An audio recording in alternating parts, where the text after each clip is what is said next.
Hello everyone, this is Rolly Pandey. This is the fourth chapter of NCERT Science of 6th class. Start करते हैं. Chapter है हमारा getting to know plants. मतलब basically इस chapter में आपका आगे की क्लासेस के लिए जो भी बेसिक चीज़ें हैं प्लांट्स के बारे में, उनके पार्ट्स के बारे में, वो चीज़ें यहाँ पे आपको एक्सप्लेन की गई हैं, जिससे कि आपकी प्रिपरेशन जो हायर क्लासेस में प्लांट्स टॉपिक है उनके लिए क्लियर हो जाए. तो स्टार्ट करते हैं. आपने ऐसे अभी तक बहुत सारे प्लांट्स देखे होंगे जो देखने में या तो कुछ छोटे होते हैं, कुछ देखने में बड़े होते हैं, या फिर कुछ ऐसे होते हैं जो कि मिट्टी पे नॉर्मली आपको देखने में ऐसे पैचेस टाइप के लगेंगे सॉइल की. तो ऐसे मतलब इस तरीके से देखने में कई तरीके के आपको प्लांट्स दिखाई पड़ते हैं. कुछ होते हैं जिनकी लीव्स ग्रीन होती हैं, कुछ ऐसे होते हैं जिनकी जो लीव्स हैं वो रेडिश कलर में होती हैं, कुछ ऐसे होते हैं कि जिनमें रेड कलर के फ्लावर्स होते हैं, कुछ ऐसे होते हैं जिसमें ब्लू कलर के फ्लावर्स होते हैं. मतलब कि आपको प्लांट्स के ही हर एक पार्ट में बहुत तरीके की वैरायटी देखने को मिलेगी. अपीयरेंस में, उनके लुक में, मतलब कि कुछ छोटे होते हैं, कुछ बड़े होते हैं, कुछ बुश टाइप के एरियाज़ में मतलब शेप के होते हैं. इस तरीके से लीव्स में अलग अलग तरीके के आपको कलर की लीव्स दिख जाएंगी. फ्लावर्स जो होते हैं वो अलग अलग कलर के होते हैं. तो इस हिसाब से हम कह सकते हैं कि आपको प्लांट्स, चाहे आप टाइप्स ऑफ प्लांट्स में बोलें या फिर पार्ट्स ऑफ प्लांट्स में बोलें, हर एक चीज़ में आपको काफ़ी सारी वैरायटी देखने को मिलती है. तो वन बाय वन हम हर एक चीज़ के बारे में पढ़ेंगे. ये बेसिकली आपको ये सारी चीज़ें पता ही हैं कि ये फ्लावर होता है, ये फ्रूट है, ये स्टेम है, ये जो बीच में एक लाइन गई रहती है उसको स्टेम कहते हैं, इससे कई सारी ब्रांचेस निकली रहती हैं. लीफ है, ये जो ये वाला पार्ट होता है इसको नोड बोलते हैं, और इस वाले पार्ट को इंटरनोड कहा जाता है. ये बड है, जो छोटी छोटी कलियां टाइप की निकली रहती हैं, ये बड है. जो सबसे ऊपर वाला पार्ट होता है रूट का, वो प्राइमरी रूट होती हैं. जो उनसे अलग अलग रूट्स निकली रहती हैं उनको सेकेंडरी रूट कहते हैं. और ये जो प्राइमरी रूट और सेकेंडरी रूट, इन दोनों का जो ग्रुप है उस पूरे को रूट सिस्टम कहा जाता है. ये इतने पार्ट्स होते हैं किसी भी प्लांट्स में. अब हम देखेंगे कि टाइप्स ऑफ प्लांट्स, कौन कौन से टाइप के प्लांट होते हैं. ठीक. कुछ प्लांट्स ऐसे होते हैं जो कि देखने में बहुत ज़्यादा छोटे होते हैं. कुछ ऐसे होते हैं जो लगभग हमारी साइज़ के होते हैं. कुछ प्लांट्स ऐसे होते हैं जो हमसे भी हाइट में लेंथ उनकी ज़्यादा होती है. Feel their stem and try to bend them gently to see if they are tender or hard. अब यहाँ पे आपसे कहा है कि चेक करके देखिए, मतलब स्टेम का पता करने के लिए बेसिकली आप इतना समझ सकते हैं, बस ये समझने के लिए कि कुछ ऐसे प्लांट्स होते हैं जिनकी स्टेम जो है वो बहुत ज़्यादा सॉफ्ट होती हैं, और कुछ ऐसे स्टेम होते हैं जो कि बहुत ज़्यादा हार्ड होती हैं. तो बस इसी को आपको समझाने के लिए यहाँ पे ये लाइन दी हुई है. फिर ये खास आपके लिए इंपॉर्टेंट है नहीं, यहाँ पे ये आपका एक इम्पॉर्टेंट पॉइंट है. ये पूछा भी जाता है कि वीड्स किसे कहते हैं या फिर वीड क्या होती हैं. तो क्रॉप फील्ड्स वगैरह में या लॉन्स में, या फिर जो घर पे ही हम गमले वगैरह रखते हैं पॉट्स में, उसमें आपने देखा होगा कभी कभी कुछ जो प्लांट हमने लगाया है उस प्लांट के अलावा कुछ ऐसे प्लांट्स होते हैं जो कि निकल आते हैं, जिनको हम अनवांटेड प्लांट्स कहते हैं, और उन्हीं प्लांट्स को वीड्स कहा जाता है. ठीक. तो वीड्स क्या होती हैं? In crop fields, lawns or in pots often some unwanted plants or weeds start growing, these are known as weeds. इसी वजह से फार्मर्स वगैरह क्या है, टाइम टू टाइम वीडिंग किया करते हैं, वीडिसाइड वगैरह डाल करके, पेस्टिसाइड वगैरह डाल करके, इन सारी चीज़ों को वीडिसाइड वगैरह की. ठीक. फिर आपका है कि ये इनकी कैरेक्टरिस्टिक्स के आधार पर जो प्लांट्स हैं वो कितने टाइप के होते हैं और कौन कौन से होते हैं. तो कैटेगरीज में, 3 कैटेगरीज में इनको डिवाइड किया गया है कैरेक्टर्स के या फिर कैरेक्टरिस्टिक्स के आधार पर. तो एक होता है हर्ब, एक होता है श्रब्स, और एक होते हैं ट्रीज. ये जो आपको मिनी प्लांट्स, छोटे छोटे प्लांट्स दिखाई पड़ते हैं वो होते हैं आपके हर्ब्स, छोटे प्लांट्स, जो ऐसे घने या फिर झाड़ियों टाइप के लगते हैं, झाड़ी के तरीके के दिखते हैं, उनको श्रब्स बोलते हैं. और जो लेंथ में बड़े प्लांट्स होते हैं, टॉल प्लांट्स होते हैं, और जिनकी स्टेम, मतलब दो चीज़ डिफरेंस आपका यहाँ है. हर्ब्स मतलब जिनकी स्टेम पतली हो, इसके अलावा वो कि छोटे हों हाइट में, वो हो गए हर्ब्स. श्रब्स क्या होते हैं? उनकी जो स्टेम्स हैं वो थोड़ी सी मोटी हो सकती हैं, लेकिन ऐसे घने टाइप की पत्तियां इनकी रहती है, झाड़ियों टाइप की देखने में लगते हैं, उनको श्रब्स बोलते हैं. ट्रीज क्या होती हैं? ये लेंथ में बहुत बड़े होते हैं, इनकी जो स्टेम होती है वो बहुत ज़्यादा मोटी होती है, और जो इनमें लीव्स निकलती हैं वो ऊपर की तरफ जाकर स्टेम के बिल्कुल अपर पार्ट में जाकर के निकलती हैं। तो ये वाला जो कैरेक्टरिस्टिक्स है वो किनका है, वो ट्रीज का है। इस तरीके से आपका ये हर्ब्स, श्रब्स और ट्रीज हो गए। ठीक है। Plants with green and tender stems are called herbs. Herbs किसको बोलते हैं, ऐसे प्लांट्स जो कि पहली चीज ग्रीन होते हैं, इनके अलावा जो उनकी स्टेम्स होती हैं वो सॉफ्ट होती हैं, उनको हर्ब्स कहा जाता है। ये यूजुअली छोटे होते हैं और इनमें बहुत ज़्यादा ब्रांचेस नहीं निकली होती हैं। कुछ प्लांट्स ऐसे होते हैं जिनकी ब्रांचेस उनके स्टेम के बेस से ही निकलना स्टार्ट कर देती हैं। उनकी स्टेम हार्ड तो होती है लेकिन बहुत ज़्यादा थिक नहीं होती है। तो ऐसे प्लांट्स को क्या कहा जाता है, ऐसे प्लांट्स को श्रब्स कहा जाता है। कुछ प्लांट्स ऐसे होते हैं जो कि बहुत ही ज़्यादा टॉल होते हैं और उनकी जो स्टेम होती है वो हार्ड भी होती है और थिक भी होती है। तो ऐसी कैरेक्टरिस्टिक्स रखने वाले प्लांट्स को क्या कहा जाता है, ट्रीज कहा जाता है। इनकी जो स्टेम्स होती है उसमें जो ब्रांचेज होती हैं वो बिल्कुल ऊपर के पार्ट पे जाकर के होती है। स्टेम्स के बिल्कुल ऊपरी भाग पर ब्रांचेज इनकी निकली होती हैं। मतलब कि ग्राउंड से अगर देखें तो ग्राउंड से काफ़ी ऊपर जाकर के इनकी ब्रांचेज निकलती हैं। तो फिर ऐसी कैरेक्टरिस्टिक्स रखने वाले प्लांट्स को ट्रीज कहा जाता है। Based on the above characteristics can you now classify the plants listed by you. ये एक्टिविटी टाइप का है, ये आपके काम का नहीं है। ठीक।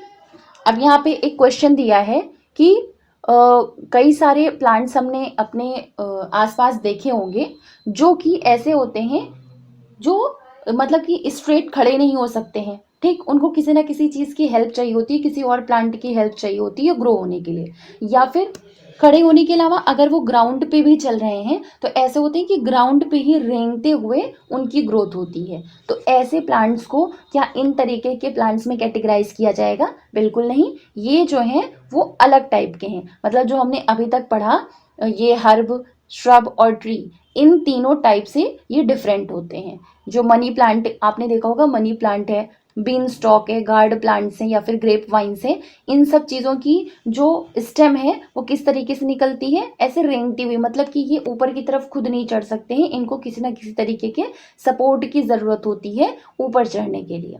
तो ऐसे प्लांट्स जिनकी स्टेम्स वीक होती हैं और वो स्ट्रेट नहीं खड़े हो सकते हैं बल्कि ग्राउंड पर ऐसे ही फैलते हुए इनकी ग्रोथ होती है, तो ऐसे प्लांट्स को क्रीपर्स कहा जाता है। जबकि ऐसे प्लांट्स जिनको सपोर्ट चाहिए होता है और ऊपर चढ़ने के लिए, उनको क्या बोलते हैं? क्लाइंबर्स। मतलब कि आपके हर्ब, श्रब और ट्रीज, इन तीन के अलावा दो होते हैं, एक होते हैं क्रीपर्स और दूसरे होते हैं क्लाइंबर्स। नाम से ही समझ में आ रहा है, क्रीप मतलब जो रेंगने वाले, क्रीप मतलब रेंगना, तो क्रीपर्स मतलब जो रेंगने वाले पौधे हैं उनको क्रीपर्स कहा जाएगा। मतलब इनकी स्टेम बहुत पतली होंगी और रेंगते रेंगते ऐसे ही पूरे ग्राउंड पर फैल करके इनकी ग्रोथ होती है, उनको क्रीपर्स कहा जाता है। क्लाइंबर्स क्या होते हैं? जिनकी खुद स्ट्रेट तो खड़े हो नहीं सकते, इनको किसी और प्लांट की या फिर नॉर्मल एक थिक लकड़ी टाइप की किसी भी चीज़ की सपोर्ट की ज़रूरत होती है, उसके बाद वो चढ़ते चढ़ते इस तरीके से ग्रो होते हैं। तो ऐसे प्लांट्स को क्या कहा जाता है? क्लाइंबर्स कहा जाता है। ये हर्ब, श्रब्स या ट्रीज इन तीनों से अलग होते हैं। ठीक, तो ये आपका हो गया क्रीपर्स और क्लाइंबर्स। जैसे कि ये देखिए, ये क्रीपर है, ये है क्रीपर्स जो कि पूरे ग्राउंड पर ही फैल करके इनकी ग्रोथ हुई है, और ये है क्लाइंबर्स, ये है क्लाइंबर्स जिनकी ग्रोथ किसी एक अलग तरीके से प्लांट हो या फिर कोई एक स्टिक लगा दी जाए, उनकी हेल्प से ऐसे चढ़ते हुए, क्लाइंब करते हुए इनकी ग्रोथ होती है, तो उनको क्लाइंबर्स कहा जाता है। ठीक, अब हम देखेंगे स्टेम। स्टेम के फंक्शंस क्या होते हैं या फिर स्टेम का काम क्या होता है। स्टेम का मेन जो फंक्शन है वो, इसमें जितने भी स्टेम्स हैं उनमें क्या होगा? ब्रांचेस निकलेंगी। ब्रांचेस में क्या निकलेगा? लीव्स निकलेंगी। उन लीव्स में क्या होगा? बड्स आएंगी। बड्स के अलावा फ्लावर्स आएंगे, फ्रूट्स आएंगे। तो स्टेम का काम क्या होता है? इन सारी चीज़ों को सपोर्ट देना। ये सारी चीज़ें कहाँ पे ग्रो होती हैं? स्टेम्स पे ग्रो होती हैं। ठीक, अब स्टेम के फंक्शन क्या है, इनको और ज़्यादा समझने के लिए एक एक्टिविटी के थ्रू समझाया गया है। इसके लिए हमको एक ग्लास की ज़रूरत है, पानी की ज़रूरत है, रेड या ब्लू इंक की ज़रूरत है और एक सॉफ्ट स्टेम की ज़रूरत है। अब जो आपने ग्लास लिया हुआ है उसमें आधा ग्लास लगभग पानी भर दीजिए। अब उसमें कुछ ड्रॉप्स रेड या ब्लू जो भी इंक है आपके पास वो इंक डाल दीजिए। फिर उसके बाद जो आपने स्टेम ली हुई है उस स्टेम को उसके बेस से कट कर दीजिए और कट करने के बाद उस ग्लास में उसको डाल दीजिए। अब इस सेटअप को आप ऑब्जर्व करिए, आप देखेंगे थोड़ी ही देर में जो इंक का कलर है वही कलर आपको स्टेम में ग्रो करता हुआ ऊपर की तरफ चढ़ता हुआ दिखाई पड़ेगा। इसके अलावा अगर आप उसको काफ़ी देर के लिए और रख देते हैं तो ये कलर्स स्टेम की वेन्स में भी धीरे धीरे जाकर के पहुंच जाती हैं। मतलब कि जो वो इंक का कलर है वो स्टेम के साथ साथ लीव्स की वेन्स में भी आपको दिखाई पड़ने लगेंगी। तो how do you think the colour reach there? आपको क्या लगता है कि जो लीव्स की वेन्स हैं वहां तक इंक का कलर कैसे पहुंचा? तो यहाँ से हमको स्टेम का ये फंक्शन समझ में आता है कि stem helps in upward movement of water. जो रूट्स वाटर या मिनरल्स जो भी सॉइल में से एब्जॉर्ब करती हैं उनको एब्जॉर्ब करने के बाद वो स्टेम में भेजती हैं और स्टेम में भेजने के बाद वो वाटर का अपवर्ड मूवमेंट होता है ऊपर की तरफ। स्टेम क्या करता है? ऊपर की तरफ पानी को भेजता है, फिर धीरे धीरे हर एक ब्रांच में ट्रांसफर होती है, ब्रांच से लीव्स में जाती हैं, लीव्स से जो फ्रूट वगैरह को ज़रूरत होती है वो उनको मिल जाता है। ठीक, तो ये एक फंक्शन हो गया हमारा स्टेम का कि वाटर के अपवर्ड मूवमेंट में क्या हेल्प करता है, कौन सा पार्ट प्लांट का? स्टेम। ठीक, जब इसको थोड़ा सा कट करने के बाद जब इसको लेंस से या माइक्रोस्कोप से देखेंगे तो इस तरीके से हमको दिखाई पड़ेगा। ये जो रेड इंक डाली हुई है, रेड इंक इसमें दिखाई पड़ेंगी हमको। ठीक, अब हम पढ़ेंगे लीफ के बारे में। Observe the leaves of some plants around you and draw them in your notebook. Are all the leaves of same size, shape and colour? अपने आसपास आप देखिए जो लीव्स हैं उन सारी लीव्स का पैटर्न, हर एक प्लांट की लीव्स का पैटर्न सेम तो होता नहीं है, कुछ अलग साइज की होती हैं, कुछ अलग शेप की होती हैं, कुछ अलग कलर की होती हैं। तो ये लीव्स अलग अलग तरीके की या जिस भी शेप साइज की हैं ये स्टेम से अटैच कैसे रहती हैं? तो पत्ती का वो पार्ट, पत्ती का वो वाला भाग जो कि स्टेम से अटैच रहता है उसको पीटियोल कहते हैं और जो ब्रॉड ग्रीन पार्ट होता है पत्ती का उसको लैमिना कहा जाता है। ये आपका यहाँ फिगर के थ्रू समझ लीजिए। ये देखिए ये स्टेम है, स्टेम से ये पत्ती अटैच है, किसके थ्रू? जिस चीज के थ्रू अटैच है उसको कहेंगे पीटियोल और ये जो ब्रॉड पार्ट है उसको क्या बोलते हैं? उसको लैमिना कहते हैं। ठीक, अब क्या ये जो पत्तियां होती हैं इन पत्तियों में किसी तरीके का कोई पैटर्न या हर एक पत्ती का कोई साइन पाया जाता है? इस चीज को चेक करने के लिए हमने एक एक्टिविटी की। इस एक्टिविटी में हमने क्या किया, पत्ती को एक वाइट शीट पेपर के नीचे रख दिया, उसके बाद एक पेन से, पेंसिल से या पेन जो भी आपका, उसके टिप से ऐसे उसको रब करेंगे शीट पेपर पर और रब करने के बाद जो भी पत्तियों का इंप्रेशन होगा वो आपके शीट पेपर पे आ जाएगा। ठीक, तो ये जो लाइंस हैं लीफ पर दिखाई पड़ी, जो भी आप पैटर्न बनेगा आपका शीट पेपर पे, उसमें जो लाइंस बनेंगी उनको क्या बोलेंगे? उनको वेन्स कहते हैं।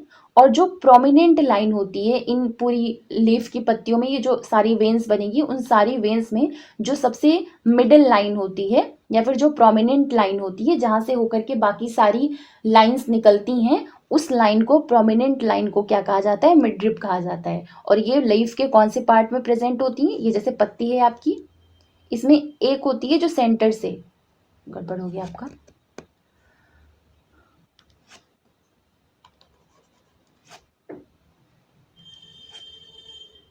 ये आपकी पत्ती है, इस पत्ती से होकर के सेंटर से एक लाइन निकली है, तो जो बिल्कुल सेंटर से होकर के लाइन निकलती है वो प्रोमिनेंट लाइन क्या कहलाती है? वो कहलाती है आपकी मिडरिब। और इससे होकर के जो बाकी सारी वेन्स निकलती हैं, लाइंस निकलती हैं, वो आपकी वेन्स होती हैं। ठीक, अब ये पत्तियों पर जो ये डिजाइन वेन्स के थ्रू बनी होती है इसको क्या बोलते हैं? इसको लीफ वेनेशन बोलते हैं। If this design is net like, अगर ये जो डिजाइन आपकी है वो नेट की तरीके की दिखाई पड़ रही है दोनों साइड से, मिडरिब के इधर की साइड भी और इधर की साइड भी ऐसे नेट की तरीके की दिखाई पड़ रही है, तो वो आपका होगा रेटिकुलेट वेनेशन। और अगर जो ग्रास वगैरह पे आप, ग्रास की पत्तियों पे जो आप देखते हैं वो थोड़ा कैसा होता है? पैरेलल टाइप का होता है, एक दूसरे से पैरेलल होती हैं, ऐसे होकर के दोनों साइड से निकलती हैं। तो ये कैसी होती हैं? ये होती हैं पैरेलल वेनेशन। मतलब कि हम इतना समझ सकते हैं, अगर हम शॉर्ट में समझें तो ये आपकी पत्ती हो गई, ये पत्ती हो गई। जो सेंट्रल वाली लाइन गई वो मिडरिब हो गया। अगर मिडरिब के दोनों तरफ का जो पैटर्न है, लेफ्ट और राइट दोनों साइड का पैटर्न है, अगर नेट के तरीके का दिखाई पड़ रहा है तो आपका रेटिकुलेट वेनेशन हो गया। और अगर ये दोनों तरफ ऐसे पैरेलल पैरेलल दिखाई पड़ रहा है तो आपका वो पैरेलल वेनेशन हो जाएगा। ठीक, अब इसको फिगर के थ्रू यहाँ पे समझ लीजिए। ये दो तरीके की पत्तियां हैं, इन दोनों में, यहाँ इस वाली पत्ती में, पीपल की पत्ती में आप देखेंगे जो पैटर्न होता है वो कैसा होता है, वो होता है रेटिकुलेट वेनेशन। और जो ग्रास की पत्तियां होती हैं उन पे कैसा पैटर्न होता है, उस पे पैरेलल पैटर्न होता है। तो ये आपका हो गया लीफ वेनेशन। ठीक, अब हम लीफ के फंक्शन समझेंगे कि लीफ का काम क्या होता है प्लांट्स में। इसके लिए एक एक्टिविटी करेंगे। एक हर्ब लिया, दो ट्रांसपेरेंट पॉलीथीन बैग लिए और एक थ्रेड लिया। अब इस एक्टिविटी को आपको करना कब है, दिन के टाइम में करना है। और जो हमने पौधा लिया है वो पूरा हेल्दी होना चाहिए, ठीक, और वेल वाटर्ड होना चाहिए। अब इस जो भी हमने पौधा लिया है, इस पौधे पे क्या करेंगे, हम एक पॉलीथीन बांध देंगे इस तरीके से।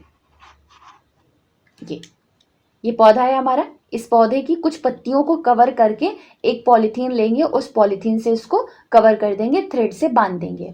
और एक दूसरी जो पॉलीथीन बैग हमने लिए है उसको भी थ्रेड टाइप के स्ट्रक्चर से, मतलब थ्रेड से लेकर के बांध देंगे। अब बांधने के बाद उसको कुछ देर के लिए रख लेंगे। आपका मन गए 5-6 घंटे या एक दिन के लिए 7-8 घंटे के लिए रख करके उसको छोड़ सकते हैं। फिर रखने के बाद दोनों ही पन्नियों को खोलेंगे तो जो आपने पत्तियों के ऊपर बांधी हुई थी पॉलीथीन, उस पॉलीथीन में आपको थोड़े बहुत वाटर ड्रॉपलेट्स दिखाई पड़ेंगे। और जो दूसरी वाली पॉलीथीन आपने बांधी थी वो एज इट इज़ वैसे ही रहेगी जैसे उसमें पहले गैस भरी हुई थी। तो जो पॉलीथीन बैग हमने प्लांट्स पे कवर की थी उनमें वाटर ड्रॉपलेट्स कहाँ से आए, तो इसका मतलब ये हुआ कि जो स्टेम है, स्टेम क्या करती है,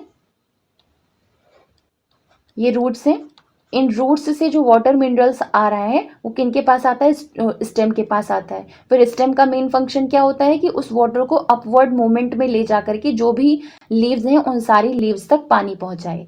तो लीव्स का काम क्या होता है, पानी को स्टोर करके रखना, वहां पे पानी स्टोर करके रखता है। इस प्रोसेस को क्या कहा जाता है, जो पत्तियों में पानी पाया जाता है उस प्रोसेस को कहते हैं, जब पानी लीव्स से वेपर के फॉर्म में निकल करके आता है तो इस प्रोसेस को क्या कहा जाता है, ट्रांसपिरेशन कहा जाता है। अब बिना पॉलीथीन बैग के हमको ये ट्रांसपिरेशन की प्रोसेस क्यों नहीं दिख रही थी, क्योंकि वाटर अलग अलग फॉर्म्स में होता है। जब ये गैसियस ट्रांसपिरेशन की प्रोसेस हो रही है इसका मतलब क्या है कि सनलाइट के थ्रू जो लीव्स में पानी है वो एवापोरेट हो रहा है, गैसियस फॉर्म में उसमें से निकल रहा है, तो हमको दिखाई नहीं पड़ रहा है। और जब हमने उसमें पॉलीथीन बांध दी तो वो थोड़ा सा ठंडा पा करके वो जो सारी गैसियस फॉर्म में थी वो क्या होंगी, कंडेंस हो जाएंगी। तो कंडेंस होने के बाद हमको पॉलीथीन बैग पे वो इसीलिए वाटर ड्रॉपलेट के फॉर्म में दिखाई पड़ रही थी। अब वो एवोपरेशन के फॉर्म में हम पानी को नहीं देख सकते थे, इस वजह से हम नहीं कह पा रहे थे कि ट्रांसपिरेशन हो रहा है कि नहीं हो रहा है। तो ट्रांसपिरेशन की प्रोसेस क्या होती है, जब पत्तियों से वेपर के फॉर्म में पानी निकलता है तब इस प्रोसेस को ट्रांसपिरेशन कहा जाता है। Plants release a lot of water into the air through this process. जो हम ऐसा कहते हैं कि प्लांट्स के या फिर ट्रीज के नीचे रहने से ठंडक फील होती है, तो वो ठंडा फील क्यों होता है, क्योंकि कंटिन्यूअसली क्या होता है, एयर में इन्हीं लीव्स के थ्रू पानी एवेपोरेशन के फॉर्म में निकलता रहता है। ठीक है, तो ये आपका हो गया फंक्शन, एक लीव्स का पहला फंक्शन जो कि है ट्रांसपिरेशन। फिर नेक्स्ट है आपका दूसरा, लीव्स का फंक्शन क्या होता है, इसके लिए एक एक्टिविटी करेंगे हम। एक्टिविटी करने के लिए क्या किया, एक लीफ ली, एक स्पिरिट लिया, स्पिरिट बॉटल ली, बीकर लिया, टेस्ट ट्यूब, बर्नर, वाटर और एक वॉच ग्लास। इसके अलावा हमारा इंपॉर्टेंट आयोडीन सोल्यूशन लिया। ठीक, अब एक बीकर में क्या किया, एक पत्ती हमने डाली और पत्ती के बाद उसमें स्पिरिट डाला, इतना स्पिरिट डाला कि वो पूरी की पूरी पत्ती उसमें घुल जाए, मतलब डूब जाए। फिर एक बीकर जो लिया था उस बीकर को पानी से फिल करेंगे, आधा बीकर पानी से फिल करेंगे। फिर जो टेस्ट ट्यूब पत्ती डली हुई थी वो उठा करके बीकर में डाल देंगे। अब बीकर को हीट करेंगे। बीकर को तब तक हीट करना है जब तक पत्ती का पूरा जो कलर है वो स्पिरिट में निकल नहीं जाता है। तो जैसे ही स्पिरिट में सारा का सारा लीव्स का जो कलर है वो निकल आएगा, हम ऑफ कर देंगे बर्नर को। ऑफ करने के बाद जो पत्ती है उसको धुल करके एक वॉच ग्लास में रखेंगे। ये हो गया आपका वॉच ग्लास। इसमें हम जो पत्ती है वो धुलने के बाद इसमें रख देंगे। अब पत्ती धुलने के बाद इसमें हम क्या डालेंगे, इस पत्ती के ऊपर आयोडीन सोल्यूशन डालेंगे। ठीक, तो ये क्या है, ब्लू ब्लैक कलर की हमको लीफ दिखाई पड़ेगी जब इसके ऊपर आयोडीन सोल्यूशन डालेंगे। और हमने फर्स्ट चैप्टर में पढ़ा था, जो फूड वाला चैप्टर था, उसमें था कि आयोडीन सोल्यूशन आलू के स्लाइसेस पे डालने पर क्या होता है कि वो ब्लू ब्लैक कलर में चेंज हो जाती है। इसका मतलब कि वो स्टार्च का प्रेजेंस शो करती है। तो जो ये पत्तियों का स्टार्च था वो आलू में कहाँ से आया, तो इस चीज को हम समझेंगे। ये प्रोसेस आपकी है फोटोसिंथेसिस। एक सेकेंड, ये ठीक, ये आपका क्या हो गया, ये आपकी स्टेम हो गई। ये है, यहाँ से ब्रांचेस जो निकली हुई ये हो गई आपकी लीव्स। ठीक, अब इन रूट्स से वाटर और मिनरल्स स्टेम में गया, स्टेम से लीव्स में गया, लीव्स में जो भी इसमें फ्रूट बनेगा उन फ्रूट्स तक भी वो जो भी मतलब लीव्स का एक इंपॉर्टेंट फंक्शन हम पढ़ रहे हैं। तो ट्रांसपिरेशन हमने पढ़ा, दूसरा फंक्शन है फोटोसिंथेसिस। फोटोसिंथेसिस में क्या होता है कि पानी इसके पास प्रेजेंट है, स्टेम से मिल गया। इसके अलावा सनलाइट की प्रेजेंस में जो ग्रीन कलर का पिगमेंट पाया जाता है पत्तियों में, वो ग्रीन कलर का सब्सटेंस, इसके अलावा सनलाइट की प्रेजेंस, इसके अलावा वाटर और कार्बन डाइऑक्साइड, इन चार चीजों का यूज करके पत्तियां अपने लिए खाना खुद बनाती हैं और इसी प्रोसेस को फोटोसिंथेसिस कहा जाता है। फोटोसिंथेसिस में क्या होता है, सनलाइट की प्रेजेंस में जो पत्तियों में ग्रीन कलर का पिगमेंट होता है जिसको क्लोरोफिल कहते हैं, उस क्लोरोफिल की हेल्प से जो पत्तियों को स्टेम से वाटर मिला था वो वाटर, इसके अलावा एयर से वो कार्बन डाइऑक्साइड लेती हैं। इस तरीके से ये सारी चीज़ों से मिला करके पत्तियां अपना खाना खुद बनाती हैं, जिसको फोटोसिंथेसिस कहा जाता है। और इस प्रोसेस के बाद वो ऑक्सीजन क्या करती हैं, रिलीज करती हैं, जो कि एटमॉस्फेयर में आता है, जिससे हमारा एनवायरनमेंट अच्छा बना रहता है। क्योंकि हर एक क्रिएचर को, हर एक जो भी प्राणी यहाँ पे धरती पे रह रहा है, इस एनवायरनमेंट में रह रहा है, उसको ऑक्सीजन की ज़रूरत होती है सर्वाइवल के लिए। तो इसीलिए प्लांट्स जो है वो हमारी लाइफ में बहुत ज़्यादा इंपॉर्टेंट रोल प्ले करते हैं। ठीक, तो हम क्या समझ रहे थे कि लीफ का जो स्टार्च है वो पोटैटो में कैसे आया। तो क्या करती हैं, लीव्स फोटोसिंथेसिस की प्रोसेस से खाना बनाती हैं, जो कि स्टार्च के फॉर्म में स्टोर करती हैं। उसके बाद वही पत्तियां स्टार्च का जो खाना उन्होंने बनाया है वो जो भी फ्रूट्स हैं या प्लांट फ्लावर्स हैं उन तक पहुंचाती हैं, जिससे उनमें भी वो सारी चीज़ें पहुंच जाती हैं। तो पोटैटो में स्टार्च कहाँ से आया, लीव्स ने जो फूड प्रिपेयर किया वही फूड उन तक पहुंचाया गया, इसीलिए पोटैटो में स्टार्च पाया जाता है। ठीक है, तो ये आपका दो फंक्शन क्लियर हो गया लीव्स का। पत्तियों का हमने क्या फंक्शन, पत्तियों का सबसे पहले हमने क्या देखा था, पैटर्न देखा था, मतलब वेनेशन देखा था, आर्टिकुलेट वेनेशन और हमारा एक पैरेलल वेनेशन था, वो हमने देखा। उसके बाद हमने देखा कि कौन कौन से फंक्शन होते हैं लीव्स के, एक ट्रांसपिरेशन, एक फोटोसिंथेसिस, दोनों ही बहुत ज़्यादा इंपॉर्टेंट रोल प्ले करते हैं पूरे प्लांट को सरवाइव कराने के लिए। ठीक, फिर है आपका स्टेम और लीव। इन दोनों में हमने देखा था कि स्टेम से वाटर मिलता है, उस वाटर को लीव्स तक पहुंचाया जाता है। तो इस स्टेम में और लीव्स में दोनों में पानी आया कहाँ से, हम जानते हैं रूट से आया। अब ये रूट्स का क्या है, फंक्शन क्या है, क्या होती है, हम इनको समझेंगे। अब यहाँ पे आपका दो फिगर बना करके दिया हुआ है, ये बूझो है,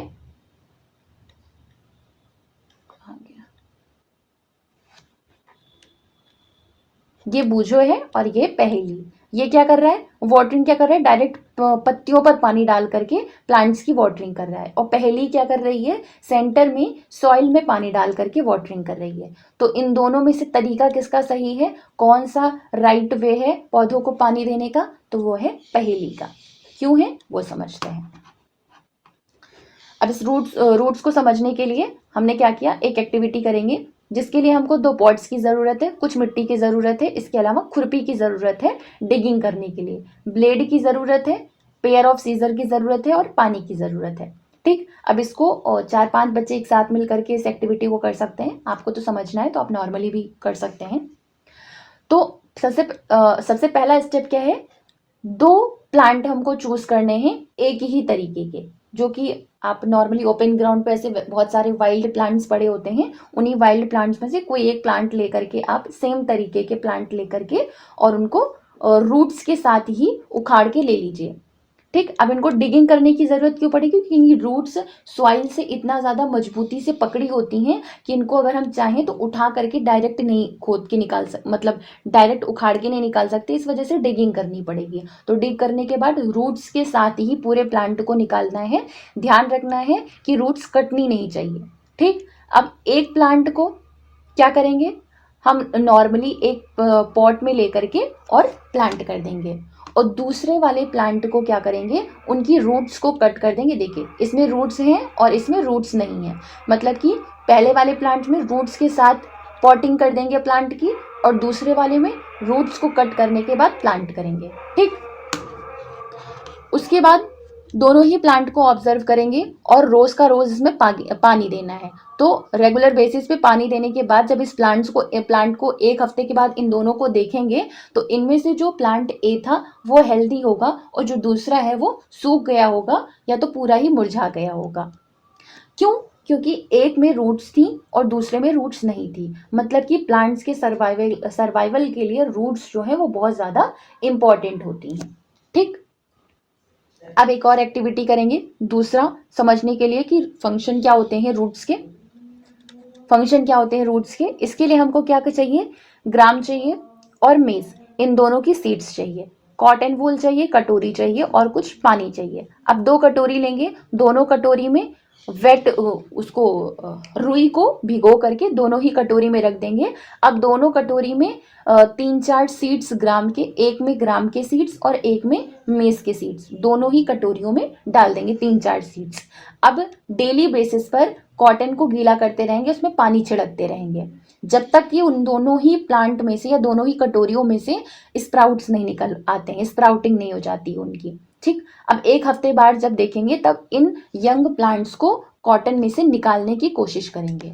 तो हम देखेंगे कि जो स्प्राउटिंग के बाद जब कॉटन से इन बीज को निकालने की कोशिश कर रहे हैं तो वो ईजिली उसमें से नहीं निकल पा रही हैं। क्यों नहीं निकल पा रही हैं, क्योंकि यहाँ से हमको रूट्स का ये फंक्शन समझ में आया कि रूट्स सॉइल के साथ मजबूती से पेड़ को खड़ा रखने में या स्ट्रेट रखने में हेल्प करती हैं, मजबूती से पकड़ के रखती हैं कि नॉर्मल हवा चले गिर ना जाए पौधा। इस वजह से क्या करती हैं, वो सॉइल के साथ अच्छे से मजबूती से प्लांट को पकड़ के रखती हैं। तो ये हमारा पहला फंक्शन हो गया किसका, रूट का। क्या फंक्शन है कि ये क्या करती हैं, holding the plant formally to the soil. ठीक, मतलब कह सकते हैं they anchor the plant to the soil. ठीक, ये पहला फंक्शन हो गया। दूसरा फंक्शन क्या हो गया, अब हमने कॉटन में से दोनों के बीज निकाल करके देख लिए। अब एक का कुछ इस टाइप का दिखाई पड़ेगा और दूसरी जो बीज है मतलब कि ग्राम और मेज में से एक इस टाइप का दिखाई पड़ेगा स्प्राउटिंग के बाद और एक इस टाइप का दिखाई पड़ेगा। ये मेज का बीज है और ये हमारा ग्राम का है, ग्राम बीज। ठीक,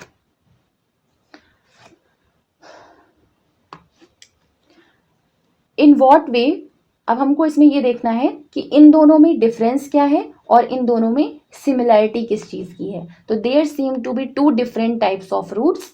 अब हमने पहले वाले में देखा, इसमें देखिए रूट्स किस टाइप की हैं, ऊपर की तरफ एक ये ऊपर जा रही है, ये नीचे जा रही है। अब इसमें जो है एक ही रूट्स में से कई सारी रूट्स निकलती हुई दिखाई पड़ रही हैं, मतलब कि इससे हमको ये समझ में आया कि रूट्स भी जो हैं वो भी अलग अलग टाइप की होती हैं।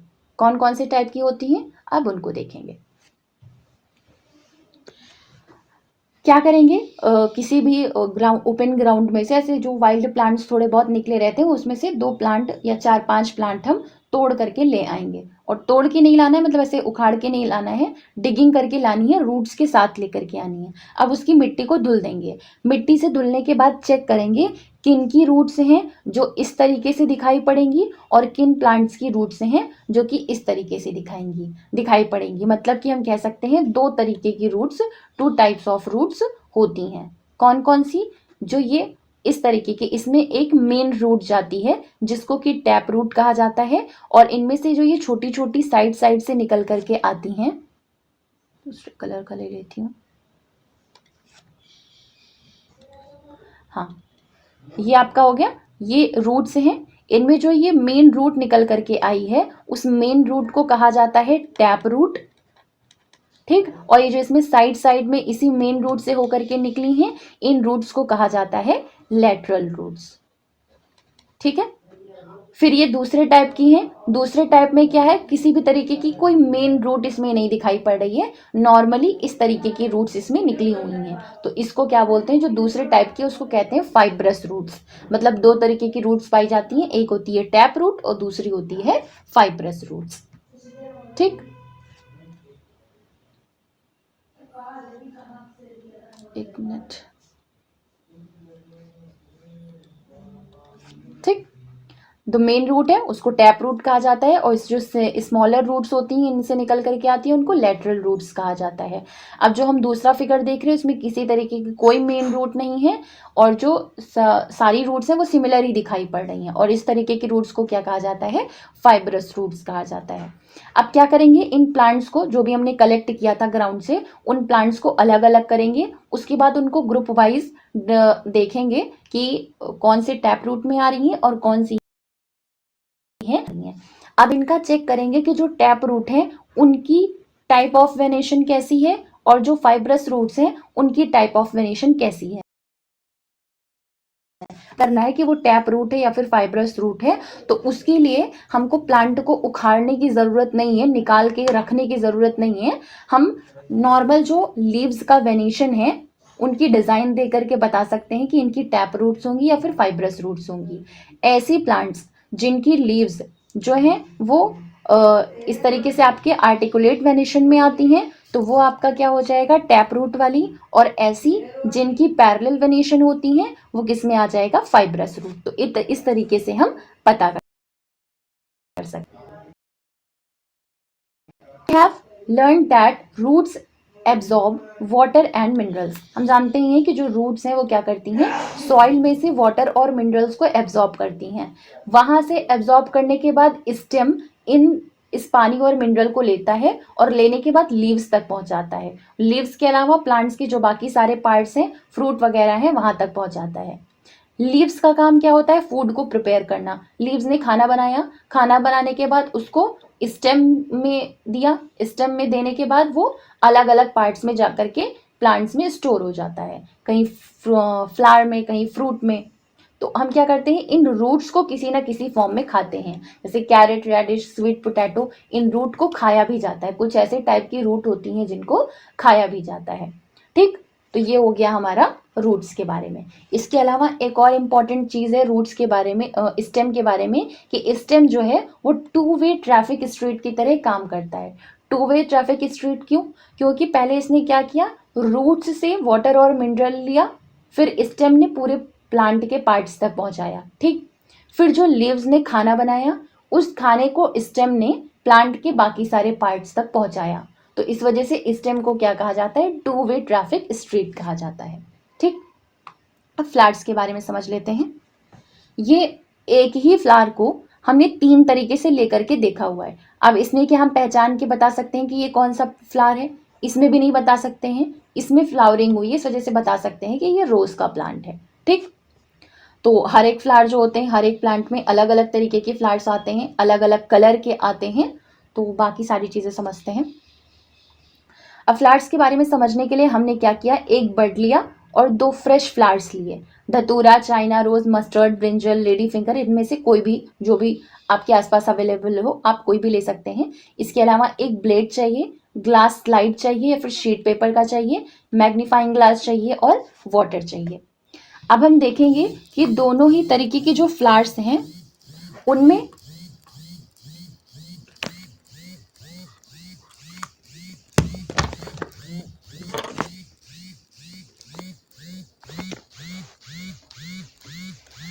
दोनों ही टाइप के जो फ्लावर्स हैं उन दोनों ही टाइप के फ्लावर्स में प्रोमिनेंट पार्ट कौन सा है। इनमें जो प्रोमिनेंट पार्ट्स हैं, मतलब बड्स में जो प्रोमिनेंट पार्ट है वो सेपल्स होते हैं और फ्लावर में जो प्रोमिनेंट पार्ट है वो पेटल्स होते हैं।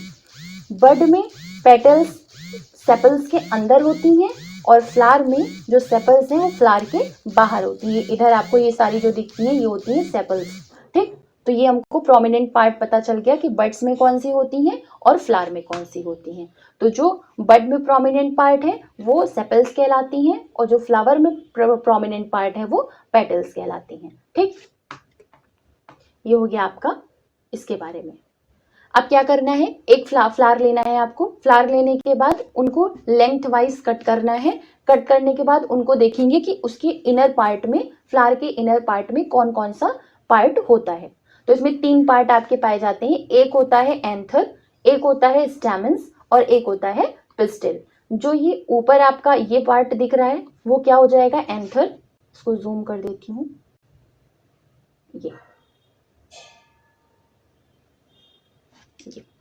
ये जो आपका यहाँ पे ऊपर का पार्ट दिख रहा है ये सारा क्या है, एंथर है।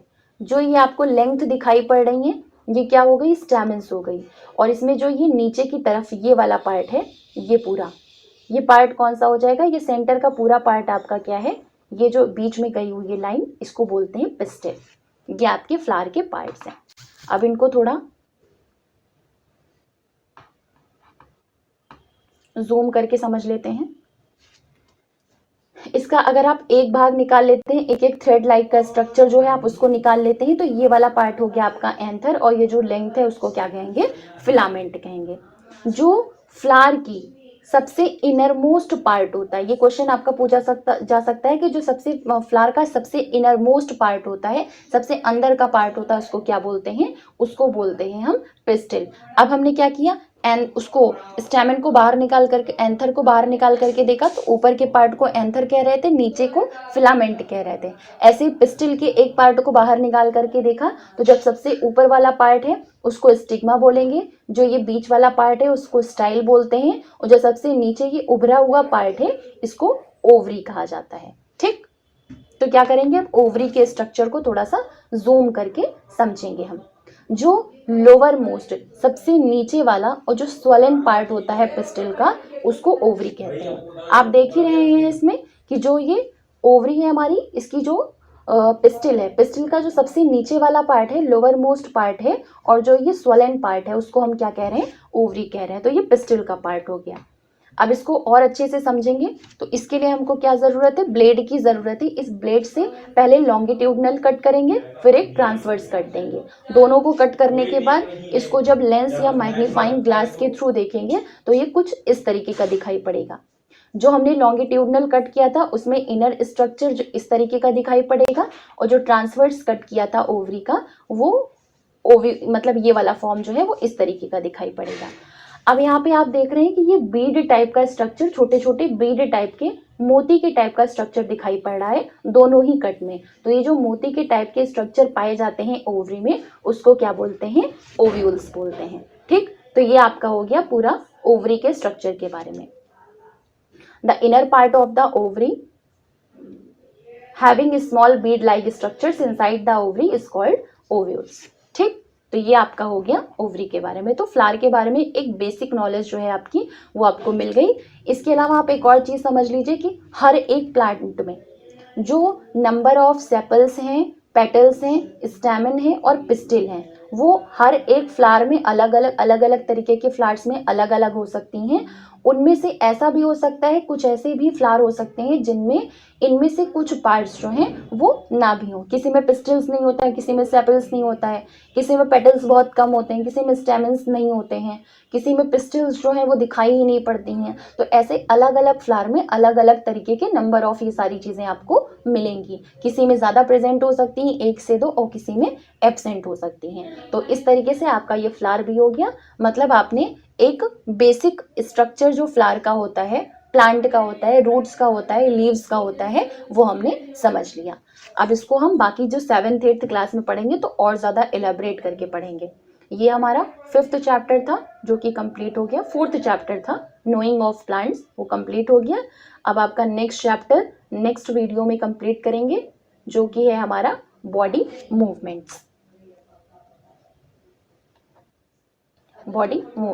तो मिलते हैं नेक्स्ट वीडियो में। Thank you.